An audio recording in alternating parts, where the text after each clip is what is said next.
La batalla de Kursk, la mayor batalla de tanques de la historia de la guerra. Un campo de batalla donde el acero chillaba y la tierra misma ardía, donde miles de tanques chocaron en una tormenta de fuego y hierro, donde una decisión, retrasada durante días, decidiría silenciosamente el destino de toda una guerra. En el verano de 1943, tanto la Alemania nazi como la Unión Soviética se prepararon para un enfrentamiento sin precedentes en la historia. No es una batalla por la tierra, pero una batalla por el impulso, por la supervivencia, por el futuro de la propia Europa, y oculto bajo el rugido de los motores y la artillería. Era una verdad que pocos comprendían en aquel momento. Esta no fue solo la mayor batalla de tanques de la historia. Fue el momento en que un imperio perdió la capacidad de volver a ganar jamás. Pero, ¿por qué sucedió? ¿Y quién decidió realmente su resultado? Antes de que rugieran los motores, antes de que los cañones iluminaran el horizonte, reinaba un silencio en todo el frente oriental que resultaba casi antinatural. Era el silencio de dos gigantes exhaustos, observándose el uno al otro, esperando. A principios de 1943, la guerra en el este ya había arrasado ciudades enteras y cegado millones de vidas. El avance alemán, otrora rápido e imparable, había llegado a su punto crítico en las gélidas ruinas de Stalingrado. Allí, un ejército entero había sido rodeado y aniquilado, un suceso que conmocionó al mando alemán. Para Adolf Hitler, esto fue más que una derrota. Fue una amenaza a su control, a su reputación, a la misma creencia de que aún podía ganar la guerra. Sin embargo, en lugar de replegarse a la defensiva, buscó un golpe decisivo, una operación que pudiera revertirlo todo.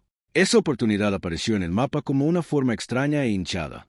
Kursk, una enorme protuberancia en el frente, que se extendía profundamente en territorio alemán.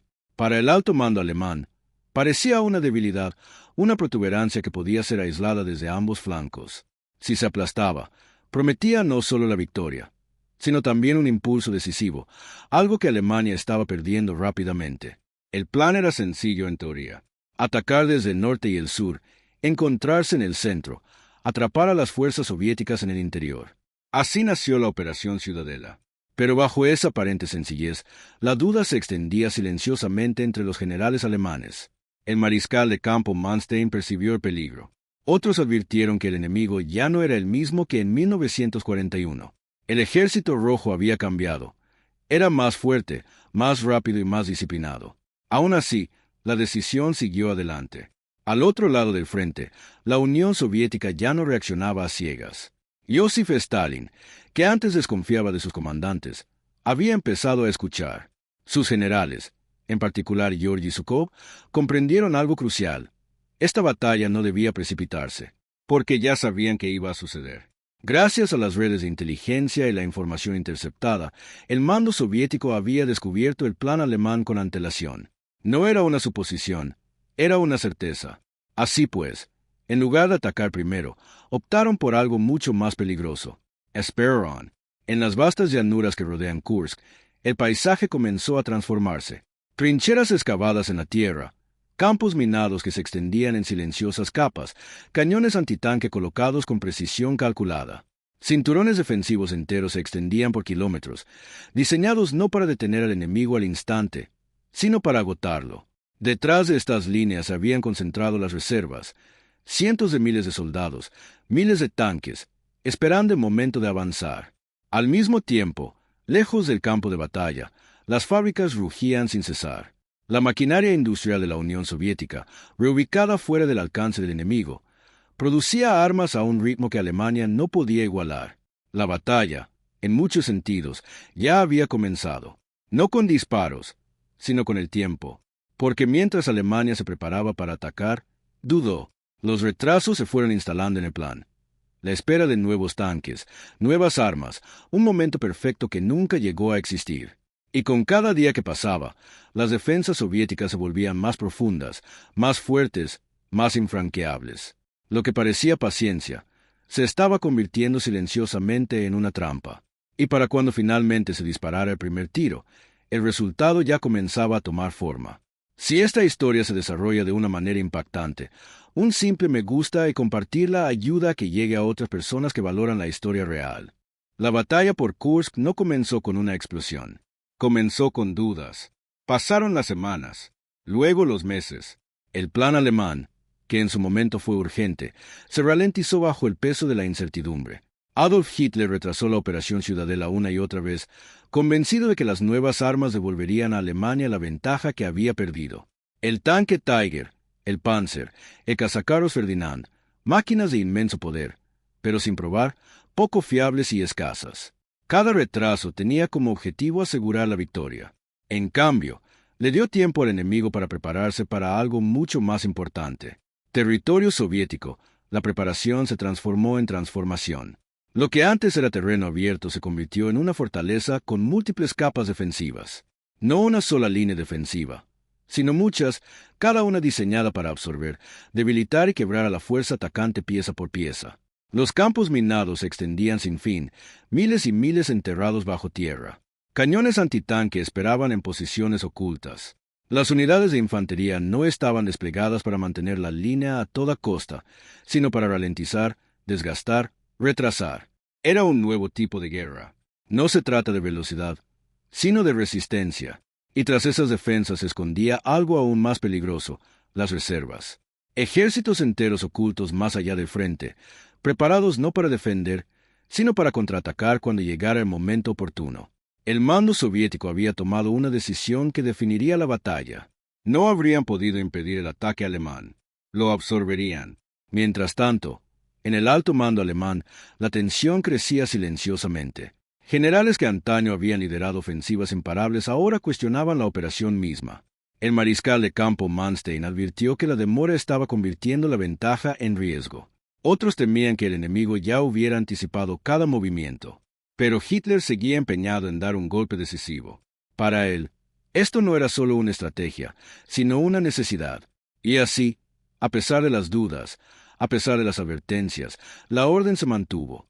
El ataque seguiría adelante. Sin embargo, incluso mientras las fuerzas alemanas se reunían, cientos de miles de hombres, miles de vehículos blindados, las grietas ya eran visibles. Los nuevos tanques sufrían fallos mecánicos. Las líneas de suministro eran precarias. El factor sorpresa había desaparecido hacía tiempo. Lo que quedó fue un enfrentamiento en el que ambas partes sabían exactamente lo que iba a suceder. Y eso lo cambió todo. Porque esto ya no era una batalla de maniobras. Fue una prueba de preparación, de paciencia, de quien había construido el sistema más sólido bajo la superficie. A principios de julio de 1943, la tensión llegó a su punto álgido. Los motores estaban calientes. La artillería estaba alineada. Los soldados esperaban en silencio, conscientes de que lo que estaba a punto de comenzar no sería rápido, ni tendría piedad. Entonces, antes de que los alemanes pudieran atacar, el suelo mismo estalló. Un intenso bombardeo de artillería soviética retumbó en el Jututun, alcanzando las zonas de concentración, desorganizando las formaciones y enviando un mensaje claro. El ejército rojo no estaba esperando a ciegas. Estaba listo. Y en ese momento, la ilusión de control comenzó a escapársele de las manos a los alemanes. La batalla aún no había comenzado del todo, pero su rumbo ya estaba marcado. No comenzó con una orden clara, pero con confusión. El polvo se levantó incluso antes de que los tanques fueran visibles. Los motores rugían en los campos abiertos cerca de Prokhorovka, pero el campo de batalla ya había perdido su forma. Las órdenes se desdibujaron, las distancias se desvanecieron. Lo que debía ser un avance calculado se convirtió en algo mucho más caótico. Entonces, de repente, se vieron. Cientos de tanques soviéticos avanzaron a toda velocidad, acortando la distancia no para superar al enemigo en maniobras, sino para neutralizar su ventaja. Los tanques alemanes, poderosos a larga distancia, se vieron atrapados en una batalla que se medía en metros, no en kilómetros. El campo de batalla se estrechaba, y entonces explotó. El acero chocaba contra el acero a quemarropa. Los proyectiles atravesaban el blindaje antes de que las tripulaciones pudieran reaccionar. La visibilidad se redujo casi a cero mientras el humo, el fuego y la tierra removida engullían el horizonte. Las radios emitían comandos entrecortados que ya no se correspondían con la realidad que se desarrollaba sobre el terreno. Esto ya no era una estrategia. Se trataba de sobrevivir. En Prokhorovka, miles de tanques y vehículos blindados chocaron en uno de los momentos más intensos de la guerra. El segundo cuerpo Panzer SS alemán avanzó con precisión, pero el contraataque soviético, masivo, implacable e inmediato, frustró todas las expectativas. El Ejército Rojo había optado por no luchar a la perfección, sino por luchar con decisión. Al forzar el combate cuerpo a cuerpo, neutralizaron el alcance y la coordinación alemanes. La batalla se convirtió en un intercambio brutal donde la superioridad técnica se impuso a la superioridad numérica, la velocidad y la pura determinación. Sin embargo, bajo el caos, emergió una verdad más profunda. El avance alemán se estaba ralentizando. No fue por un solo fallo, sino por la acumulación. Los campos minados ya habían causado estragos. Las averías mecánicas mermaron la fuerza incluso antes de que comenzara la batalla. Cada kilómetro ganado había costado más de lo previsto. Y ahora, en el momento en que se pretendía romper la línea soviética, el impulso comenzó a desvanecerse. Simultáneamente, más allá del campo de batalla inmediato, los acontecimientos estaban transformando el curso de la guerra. Las fuerzas aliadas habían desembarcado en Sicilia, obligando al liderazgo alemán a dividir su atención. Hitler, cada vez más inseguro, comenzó a cuestionar si la Operación Ciudadela podía continuar. Por primera vez, la ofensiva misma estuvo en duda. De vuelta en Prokhorovka, la batalla alcanzó su máxima intensidad. Tanques ardían por los campos, abandonados o destruidos. Las tripulaciones luchaban en condiciones donde la supervivencia a menudo dependía de segundos. La magnitud era abrumadora, pero el resultado no fue la victoria contundente que Alemania esperaba. En realidad, se trataba de algo mucho más peligroso. Un punto muerto. Y en ese punto muerto, la ventaja se esfumó. Porque mientras el avance alemán se estancaba, las reservas soviéticas permanecían en pie. Espera, preparado. Y cuando comenzaron a moverse, no sería para defenderse. Sería como retrasarlo todo. Este momento aún divide a los historiadores. ¿Fue este el punto de inflexión? Comparte tu opinión a continuación. La forma en que se percibe este momento puede influir en cómo se entiende la historia. Cuando finalmente los cañones empezaron a callar, el campo de batalla no se sentía como una victoria. Sentía un agotamiento extremo. En la devastada zona de Kursk, miles de tanques calcinados se erguían como testigos silenciosos de lo que acababa de suceder. La magnitud era casi incomprensible.